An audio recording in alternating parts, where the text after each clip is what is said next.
Steffie came to UCL working as a consultant in urban planning, looking at property development, and working on issues about making the house building more sustainable.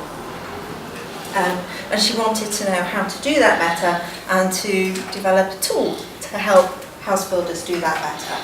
And you'll hear sort of some of the things that John was mentioning in his first presentation, so hopefully you can get a chat afterwards. Sort of that was a limited market, and she used her own experiences of where she was living at the time to refocus her engineering doctorate, and the results of that have, as I'm sure she's about to tell us, then inspired sort of her future career, setting up a business using some of those work. So she set up a company called Bright Green Futures. She was still finishing her MD while setting it up, so it was a bit of a busy time, especially as she had a family at the same time to deal with. Building her own home while doing her MD, so doing huge amounts at the same time. And essentially her company brings together and tries to inspire people who want to build their own home and to be part of a community as they do it and as they live in their home afterwards. She'll tell you more about that, I'm sure. Those homes are designed to be sustainable, so creating and fostering communities using sustainable materials, sustainable practices. And that started way back, that story started way back sort of before 2000, but sort of 2001 I noticed the date you've given in here as the sort of milestone to all this. And we've sort of stayed in touch on and off since, with a few publications coming out of her PhD, and her MD is, I think, on UCL Discovery, but if it isn't and you want to read it, I'm sure we're welcome to sort of provide you with some literature. And I think that's enough for me. So, welcome, Steffies. Thank you.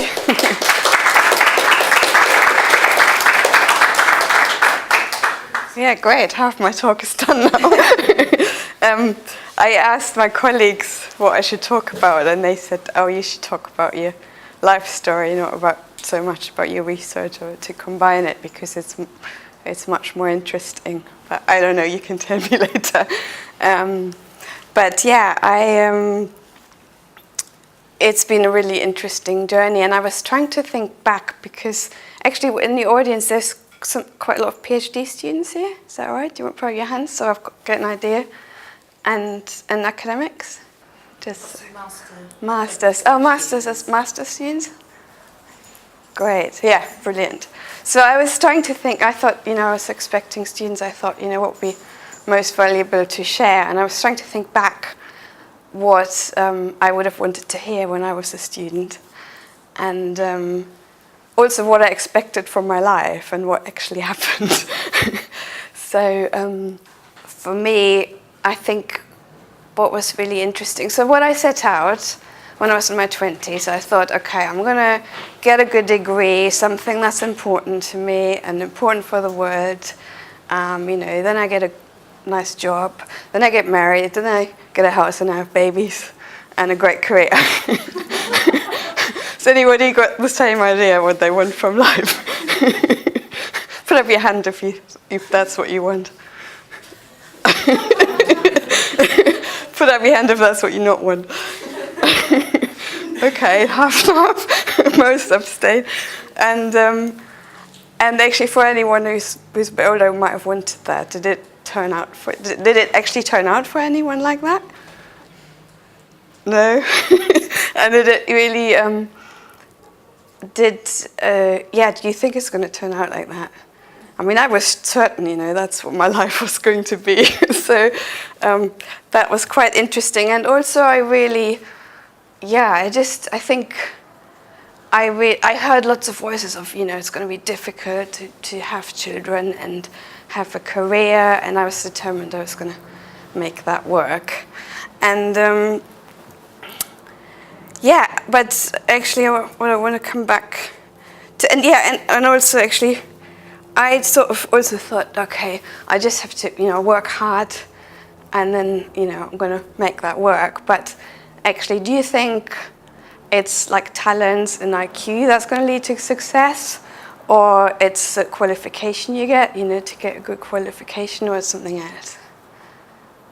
What do you think? Maybe put up your hand if you think it's talent and IQ, or qualifications, or something else. What do you think is most important? Motivation. Motivation, yeah, that's a good one. Anyone else?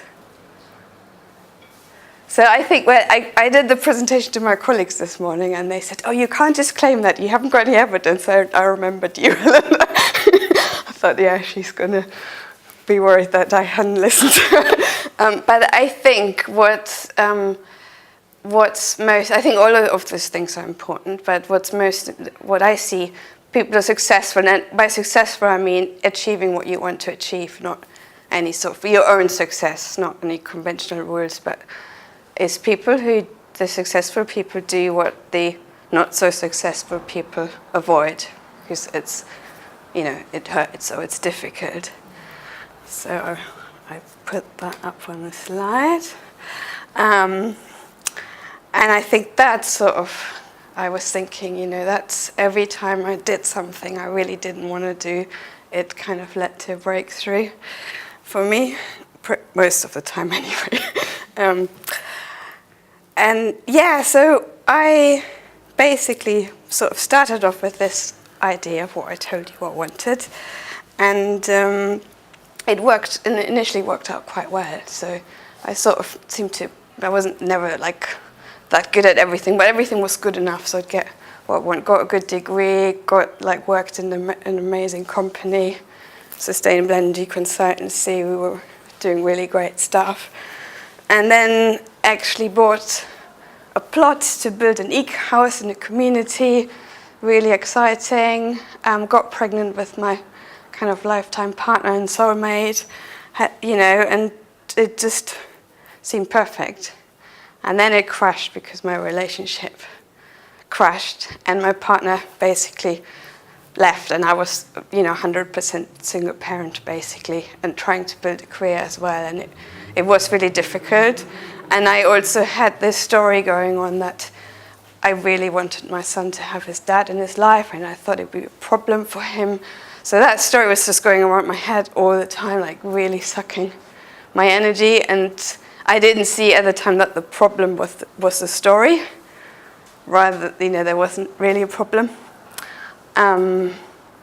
So I was like on a search for another dad, building my career, doing everything, building the house, living in a lovely community actually, which was a real saving grace. And found the next dad, had another baby, had another relationship crash. Before that, I started the doctorate, actually. Helena, you don't actually know all of this. But yeah, so at that point, it just became completely unsustainable. I couldn't just keep going and work harder to stay in the same system. I had to really change something. And actually, I think it's brilliant when if you don't listen early on, you hit crisis, you have to listen. Something has to change. And I think at that point, I met kind of my mentor in this balanced view training as a kind of, inner peace training, sort of spiritual training, and I got a mentor. And it was really interesting, actually, because that training is not on an intellectual level, because it was a challenge for me. It was doing something I felt uncomfortable with. And luckily, I was at crisis, so I was open to try it. And it was really interesting to learn to feel stuff and not to just intellectualize things. And it was funny to sit in a room where, as kind of the one who'd probably had the most successful conventionally from a sort of training perspective. You know, I was doing my PhD and everything. That I actually felt quite out of place with all these people who seemed to understand much quicker than me. But you know, I was ready to open up and catch up, and it was completely brilliant, because I just saw, when you learn to feel things, you just really get to know yourself, you get to understand people, and it's been hugely helpful for me to set up a business and working with people. But also what I realized, so my whole life I had been wanting to do something to solve climate change. I was really passionate, and as a consultant I was, you know, we were campaigning and doing everything, and I just realized that was pretty pointless, because nobody likes to do anything that you try to convince them of. So I was in Sweden doing this training, and it was quite strange. There was this whole thing of seeing that I had been wasting a large part of my life, but a complete relief that I wouldn't do that anymore, and I could find another way to change. And there was just this seeing that I wanted to change the world through inspiring, and that I could see, you know, that's where I could have impact. That we have all the, you know, in my PhD we looked at all the technical solutions are there to solve climate change, but also with that sort of mindset, when people are not trying to follow conventions but find their inner way, then, you know, you get incredible breakthroughs. It's like so many people are just spending their life doing what they were told to do as they were growing up. So yeah, so I got really excited about that. And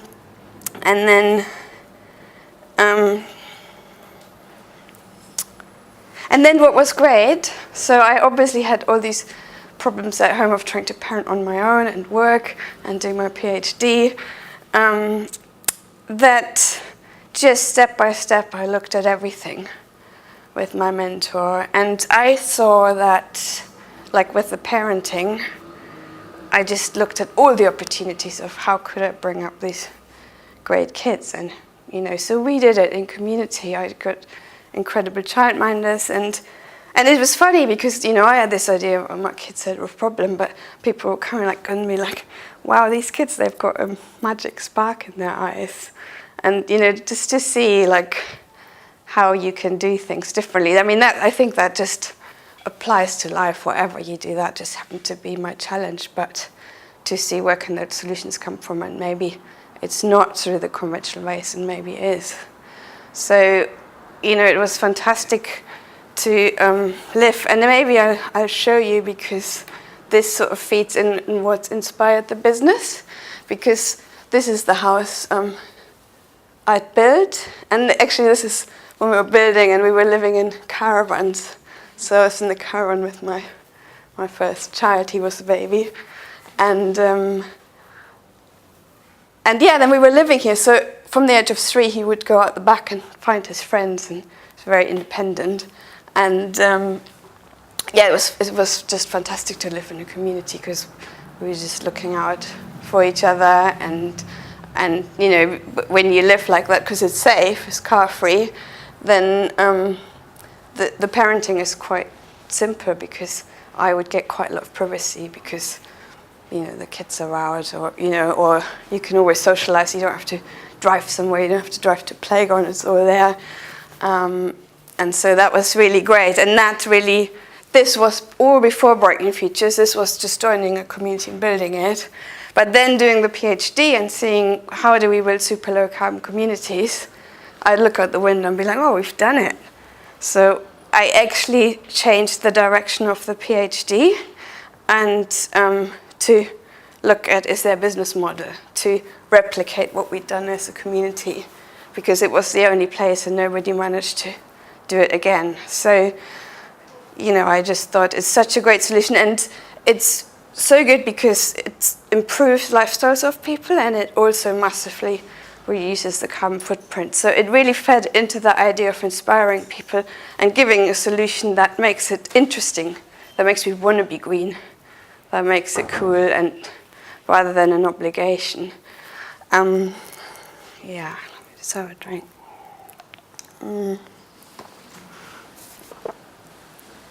So yeah, actually what I wanted to, I'm going a little bit round, but what was really interesting is that when I was in my 20s and I thought, oh, it's going to be hard for me, a woman in engineering and all of this, and what I'd kind of heard, that was actually, I think I'm at an advantage to work as a woman in a male-dominated world.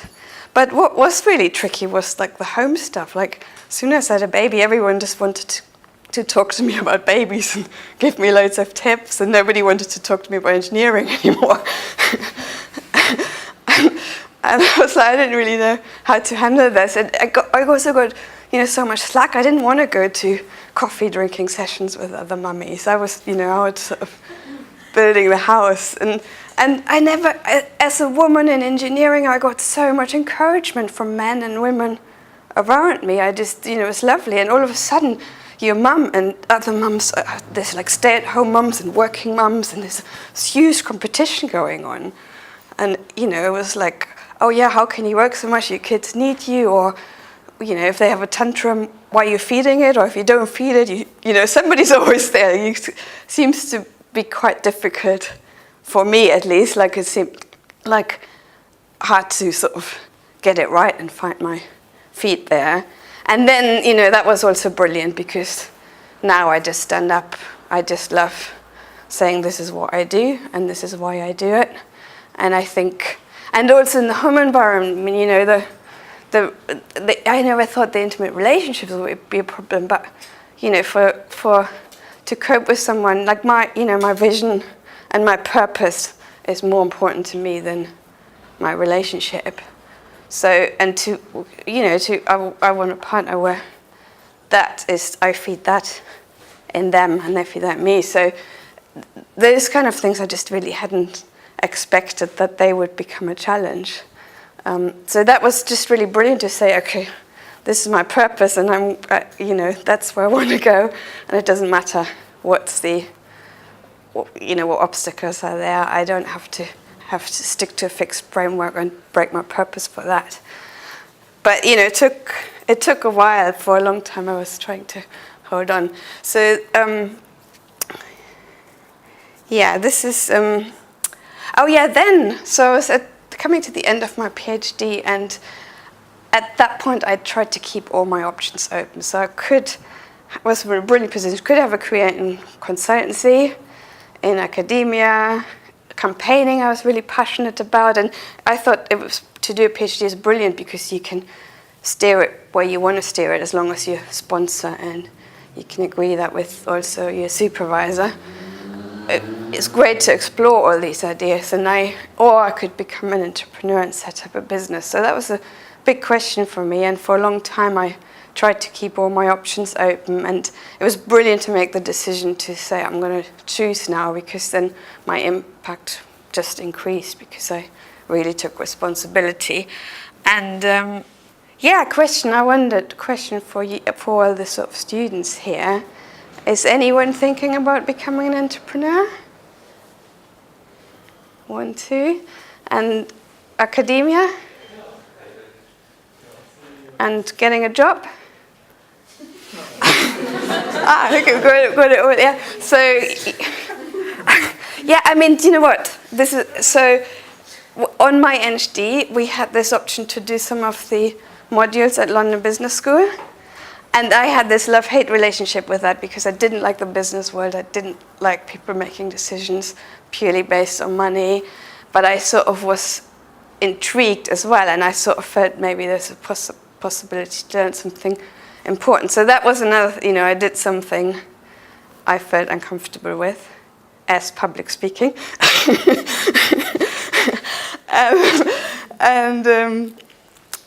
So it was amazing to explore those lectures. Entrepreneurial lectures were really excellent. And it's true there were loads of people who just had that belief system that they succeeded if they made loads of money, and it was interesting to challenge that and to question them about it. But also to see if you want to set up an ethical, vision-driven enterprise, you can make the money work for you, so it's really great to understand the money, and you can have a massive impact and make a big difference. And what is brilliant with having bright new futures, you know, now we're building communities, but we're also campaigning, we're putting, I can still, you know, write, I don't write academic publications anymore, though who knows, but, you know, write articles that are quicker, that reach more people. So it's quite amazing how you can hinge all of these things in an enterprise. And if you wanted to look into entrepreneurship also, I thought there's like 2 books I really like. One is called Rich Dad, Poor Dad. You heard of that? So that's good. I mean, they're easy reads. And the other one is called The Entrepreneurial Revolution by Daniel Priestley. Rich Dad, Poor Dad like compares, he's got 2 dads. One is, I don't know, a lawyer or a professor or something, and the other one has this very successful sort of career, and the other one is an entrepreneur. So he's growing up with these 2 dads and comparing the different routes. That's quite interesting. And the Entrepreneurial Revolution talks about how the world is changing and how it's getting easier and easier to become an entrepreneur, and how also the rewards at this current time are becoming greater. So yeah, I would look at those. So then, yeah, we set up the company, and what we do is, so this is our latest development, this is in planning, but we put a communal garden in the middle, and then we put the cars at the periphery, or in this case, they're underground. This is an old reservoir that was already there, so we thought we'd just put the cars into it, put a lid on it, and a garden on top, and then the houses are all around it. And then here's the community hub, which is not a glass house anymore. That was the first design. And then the customers all, you know, sat down and with the architect picked a house each. And these houses all look different now because everybody has designed their own. And then we built the shell as a developer, and then they finish it themselves. So it's a bit like, have you ever watched Grand Design? Yeah, so it's like Grand Design, but we're trying to give it to a wide range of budgets, and you don't just get your one dream home, but you get a whole community, and we get really great customers. So it's, yeah, they all like grow together as a group because we have regular workshops, and then, you know, they become neighbors, and it's actually amazing. It's based on that experience of especially me living in the yard and feeling so well supported by the community, especially as a parent, but also how brilliant, like if you don't want to have kids, but you kind of like to have one once in a while, or, you know, it's like the old village mentality without the politics of big families. So, yeah, it's really a special way to live. Can I ask you? Yeah, for sure. What made you decide, and I look at the design and I think that most of the houses are probably for one household. Mm-hmm. In terms of, you know, density and how many people live in the same house, is it something you took into account from a sustainability point of view? Did you assess what would be the best, and what made you decide that this was the right setup? Yeah, very much so. So actually, they're really different. So we have some flats, and we have also some larger houses. And what we did, we came up with this, and then we put it out, and we said we don't want anyone. We want people who are passionate about sustainability and about building a community, and who want to and can work in a solution-focused way. So, because in a group, you don't want somebody who continually tries to cause trouble. And that's what we got, actually. We've got a really great group. And then I was really keen about this multi-family, because I live in a shared house with my kids, and I think that's really great. But some people are like, I really want to live in a community, but I don't want to share my kitchen and bathroom. So, you know, we have everything. We just want to attract the right people. And then we actually, after we got the applications, we saw we had too many big houses and not enough small houses. So then we adapted the design. But yeah, for sure, we look at these, you know, sharing washing machines and all of that to make it more sustainable. And actually what we find in these communities, usually every little corner is used. They are, you know, you don't really get a single person living in a big house. They sort of fill up quite quickly. And obviously you have the communal spaces, so you know, it's not somebody, you don't need to have a big room in your house, because on the odd time you want to do a workshop or throw a party, you can just do that in the community hub, which is used all the time. So yeah, it's partly looking at the numbers, you know, what it costs and how much carbon it saves and other sustainability impacts, and then really looking at demand and what people request. Because if you do what people request, then that naturally becomes more efficient because the design meets the needs. Sounds right? You can, by the way, just throw questions in the middle. Is cool. But also, yeah, it's, oh no, you can't see that. This is what you also get when people design their own homes and also finish it. You get just really interesting designs. So, like my friend made this incredible banister, and yeah, my other friend, she would put these crates up, you know, very cheap but very original. You get high ceilings, big windows, and it's all things that don't really cost that much, but bring out the creativity in people. And then when people love their house, they use it. They don't go on holiday that far. They like staying at home, and that kind of thing. So that really becomes more sustainable as well.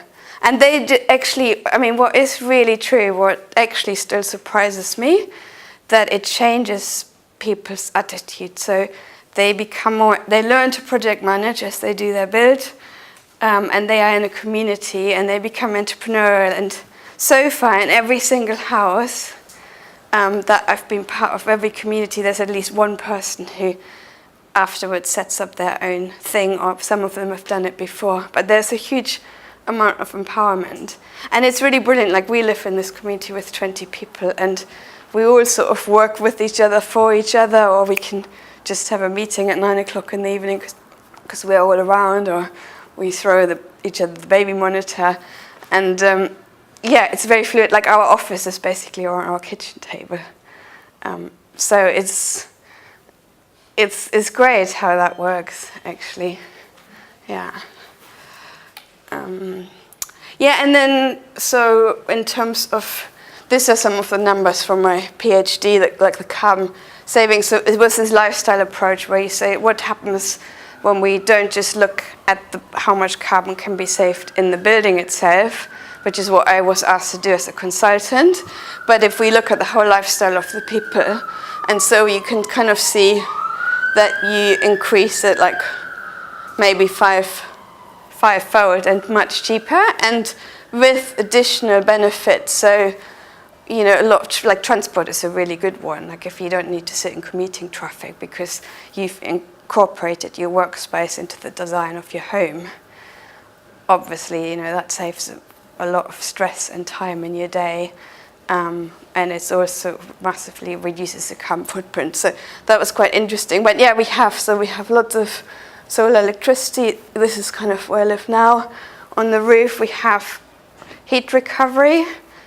We have like a passive house. It's super comfortable, super stable temperature. You know, and that's, so there's a lot of, it's a really easy sale when you tell people, everybody, they all want it because it's so comfortable to live like that. But your body gets used to it. It stops doing the work. So is it? Do I need to speed up, Helena? We did say you finish at 5:45, but we were 10 minutes late starting. So Okay, I'll wrap up. Yeah, like, you know, it's lovely to live with people. We have shared meals as well, so that's really great. It's so much quicker to make one meal for 30 people than 30 individual meals. And tastes better as well, I would say. And yeah, that's it really. I think, what did I want to, now let me put up the picture again before I wrap up, just make sure I've talked about everything. Yeah, no, actually, oh yeah, what I wanted to talk about is you're all kind of working in environmental engineering and urban resilience, is that right? Yeah. So I think I think it's so great because I wanted to put up these UN development goals. I haven't brought them, but 21 development goals. And if you look at, what the UN has decided the world needs, is nearly all to do with STEM. And usually I think the opportunities are combining that with the social side as we do. So I think there's some really great opportunities there to make a difference.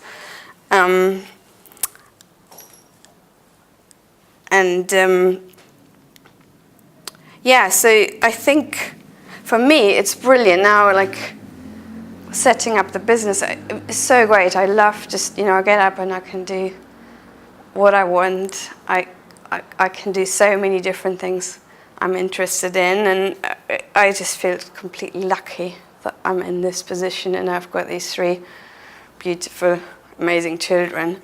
Well, the oldest is 60 now. At the time when they were little, I didn't really know how they would turn out, but they're so lovely. I was like totally lucky. Who knows what's going to come? But yeah, the little one, the 7-year-old, wants to invent airplanes that don't destroy the blanket, which is climate change. What she's learned at school.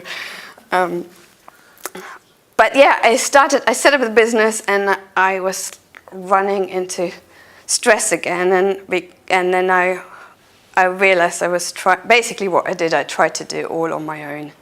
I didn't think I had money to pay somebody else. I thought I don't have the money to pay someone who would do it as good as me, and I had to learn to delegate, and I also had to learn to split with people who didn't work to find the right people.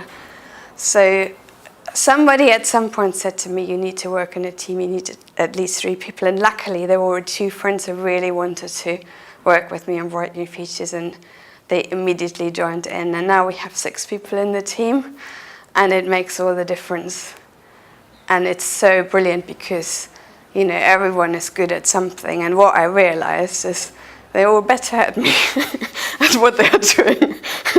So, it's really made a difference in what we can achieve, and that we're now building 33 homes, and we've got there's loads of. I'm really excited what else we can do. But yeah, so I think I'll just summarize in terms of what I want to, what you might want to take with you. I think great opportunities in combining STEM and social solutions. Put your purpose before everything else. Don't let anyone take that away from you. And be ready that you get challenged on it. And take the jump. I mean, it took me so long to leave my job and set up my business. I thought about it for 2 years or something like that. And I only did it because they put me on unpaid leave and I could go back, and I was but because I was financially responsible for myself and 2 children at the time. But as soon as I jumped, people are there. Like, if you really follow your passion, there's so many people who want to support you. And, it's never anyone doing it on their own. It's always a group of people. And yeah, I think it's really good to remember that you can jump, and things will, you will find solutions on the way. Nurture your inner well-being before everything else. So that Balance V training has been with me all the way. And I think if people ask me how I managed to do it, that's why, because I actually take a lot of time on that. And I always think I have too much to do and I don't have the time. But if I didn't make the time, I wouldn't know every day what I need to do that day. And have a mentor and a training framework, because everything is better to do with someone who can support you, and find a great one as well. More important, I have quite a lot of mentors now in different things, but that's the most important one. Yeah, and that's it. So if you're interested in what Bright Green Futures does, have a look on our website. And yeah, there's like loads more information. And yeah, I hope this was valuable to you. Thank you.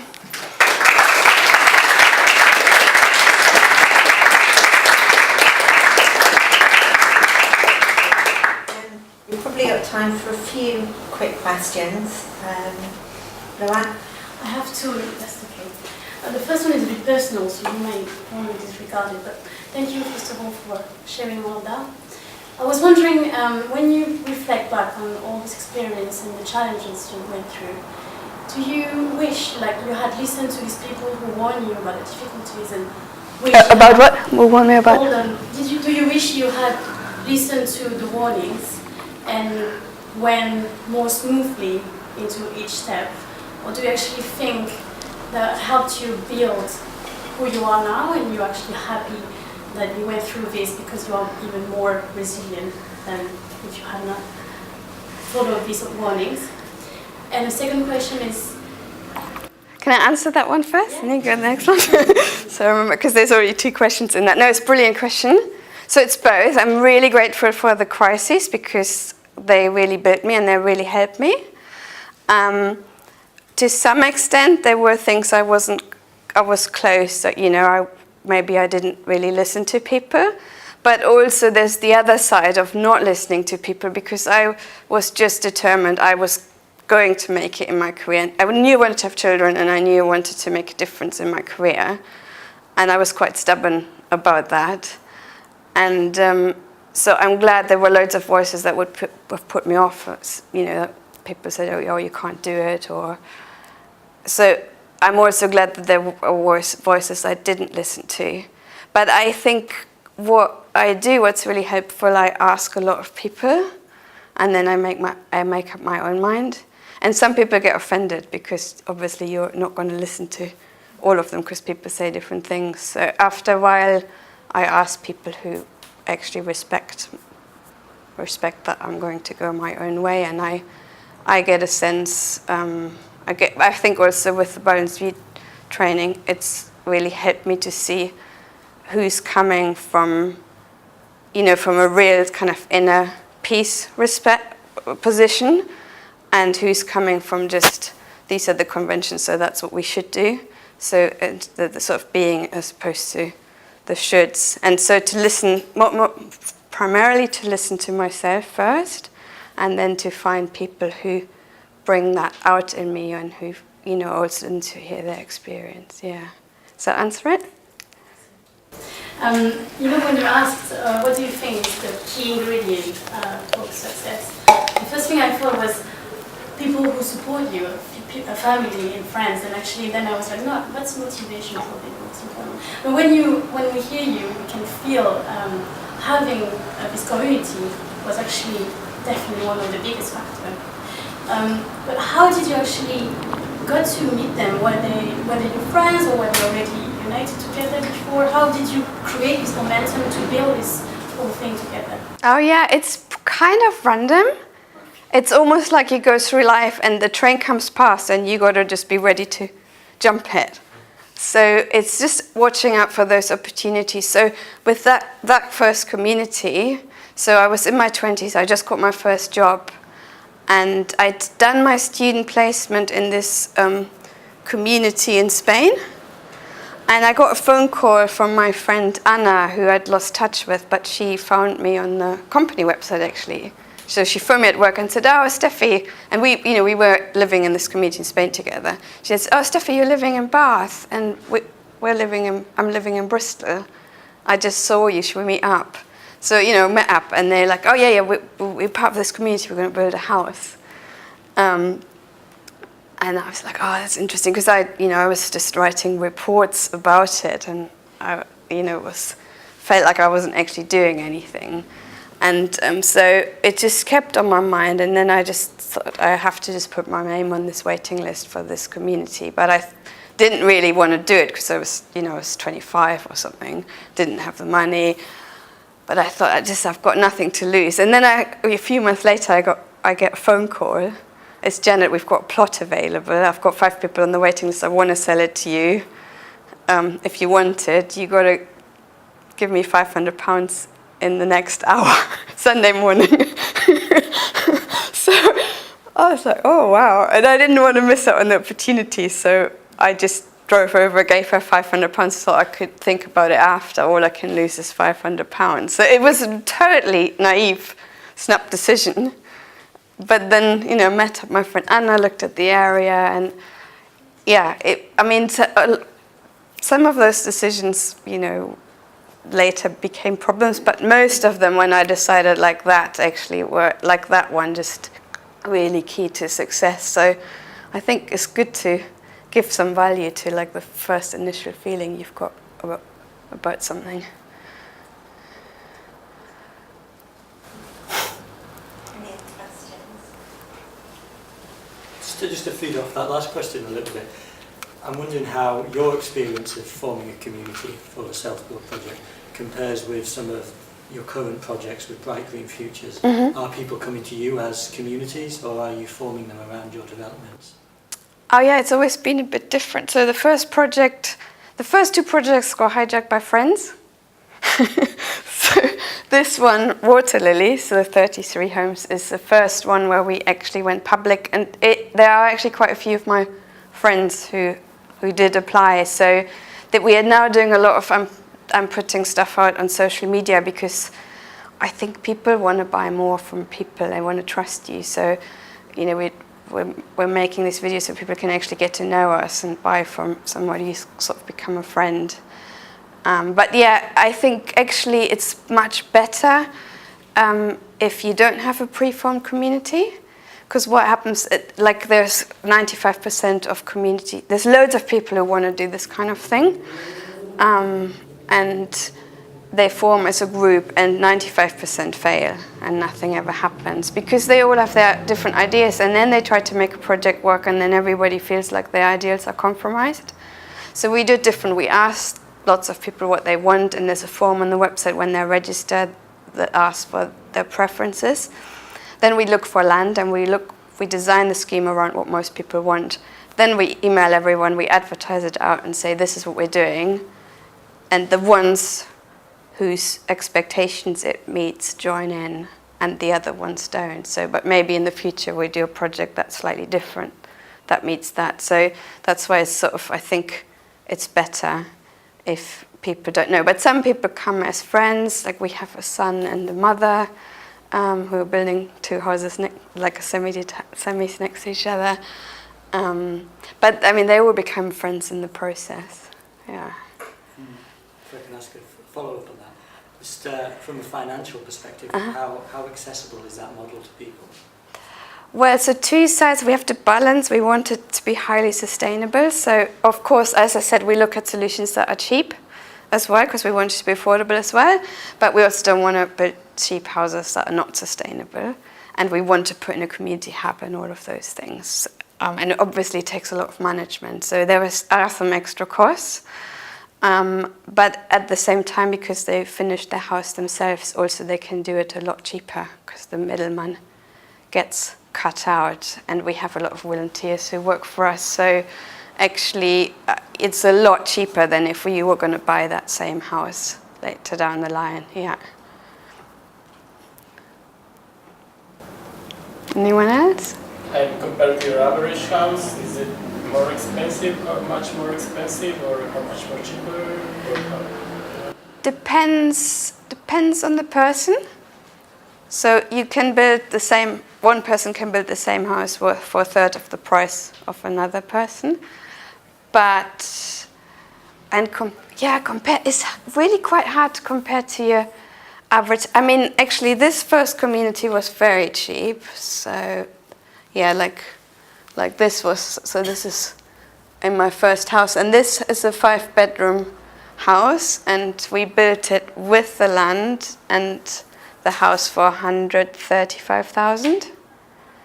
But the next development, my house now, which is 6 bedrooms, we paid just over 300,000 with the land, but now it's valued at 650. So you can see this big difference. But you know, some people, there are some communities, like my colleague Lars was involved, they just do it on agricultural land, so the land is really cheap and they don't need to meet building works, they just have these structures on stilts and they do all the work themselves. Some of those houses only cost £12,000. So we're looking at different models, but I think because if you really look at sustainability and think a house is going to be there for 200 years or more, if you want it to be there for a long time and be of quality, then it's good to put the funds in up front if you look at the life cycle costs. But yeah, it's always a balancing act. Yeah.